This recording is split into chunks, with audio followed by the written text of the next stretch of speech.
వేదిక అలంకరించిన దైవజనులందరికీ వందనాలు. కూడి వచ్చిన మీకు కూడా వందనాలు చెల్లిస్తున్నాను. శుభములు కూడా.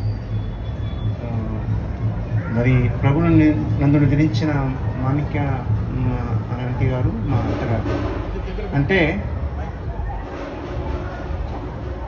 మా మేనమామ లాజరస్ గారి సతీమణి గారు. మా అత్తమ్మ గారు సిద్దిపేట వాస్తవ్యులు. వారి తల్లిదండ్రులు వచ్చేసి వాళ్ళ ఇంటి పేరు కోతుల క్రీస్తుదాస్ సుగుణమ్మ గారి 11వ సంతానం.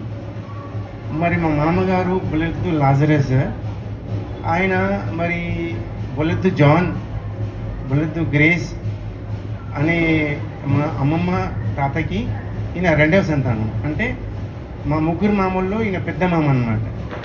సో మా అత్తమ్మ ఆమె సిఎస్ఐ మిషన్లో చదువుకుంది మెదక్లో.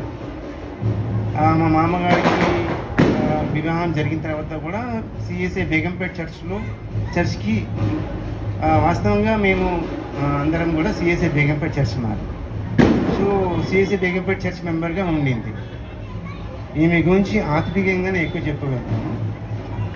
మా అత్తమ్మ గారు చాలా సంవత్సరాలు సిఎస్ఐ చర్చ్లో యాక్టివ్గా ఉన్న తర్వాత ఆమెకి ప్రభు దర్శనం వల్ల, మరి కొంతమంది ఫ్రెండ్స్ వల్ల, రిలేటివ్స్ వల్ల IPC Hyderabad church IPC members Sugunamma aunty గారు కానీ, కమలమ్మ ఆంటీ గారు, వారి వల్ల మా అత్తమ్మ గారు మరి ఐపీసీ చర్చ్కి మరి అటాచ్ అవ్వడం జరిగింది. అప్పటి నుంచి మరి ఆమె సమర్పణ జీవితానికి ఆమె జీవితం సమర్పించుకుంది. అంతకుముందు చర్చ్లో కూడా యాక్టివ్గా ఉండే, సింగింగ్లో కానీ చర్చ్ యాక్టివిటీస్లో కానీ ఉండింది. కానీ ఐపీసీ చర్చ్కి అటాచ్ అయిన తర్వాత ఆమె జీవితం అనేది మార్పు చెందడం జరిగింది. అది మేము గమనించిన విషయం.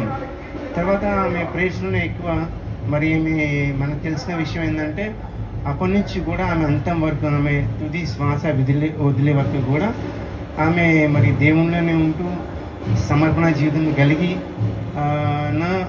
కలిగిన వ్యక్తి. మా కుటుంబంలో ఒక ట్రాన్స్ఫర్మేషన్ పొందిన, అంటే ఒక దేవునికి అటాచ్ అయిన వ్యక్తుల్లో ఈమె కూడా one of the member. So ఈమె నుంచి ఆత్మీయంగా మేము చూసింది ఏంటంటే she was a committed women, she was a committed believer to the lord, to her lord until the last breath of her life. So నేను పర్సనల్గా నేను కూడా నేర్చుకునేది ఏంటంటే ప్రభువుని పట్టుకుని రక్షణ పొందిన తర్వాత, ప్రభువుని హత్తుకున్న తర్వాత వెనుక తిరగకుండా ముందుకు వెళ్ళాల్సిన ఒక లెసన్ అనేది ఈ మా పెద్దత్తమైన మాణిక్యమ్మ గారి ద్వారా కానీ, మా రెండవత్తమైన మా అరుణత్తమ్మ ద్వారా కానీ మేము నేర్చుకున్న విషయాలు. సో నాకు ఈ సమయం ఇచ్చినందుకు మరి అయ్యగారులకు వందనాలు, కుటుంబ వ్యక్తులు కూడా సంబంధం కూడా వందనాలు. Thank you.